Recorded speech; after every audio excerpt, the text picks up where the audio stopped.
everyone, it's Natasha, aka Iron Tash. So I just did 3 laps of Richmond Park. Such a beautiful day. Anyway, I've come back and I've done the typical stupid thing that unskilled cyclists do, aka myself. I've got grease on one of my favourite fingers crossed socks. Oh no. So now this is not good. However, what you do, and this is my tip for every triathlete out there and cyclist, if you don't already know this, is if you've got Fairy or if you're in Australia and you've got any dishwashing liquid, before you wet the sock, so do not wet the sock, do not put it in the washing machine, don't do anything of that. Put some Fairy where the grease stain is. So Fairy?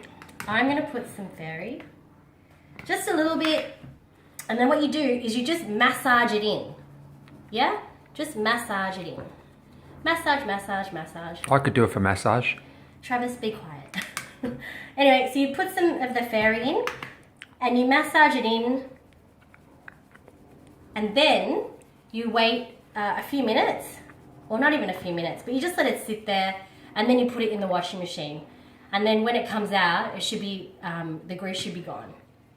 Okay, so that's my tip. I might come back to you once I've washed it so you can see that it's fixed. Okay, bye for now.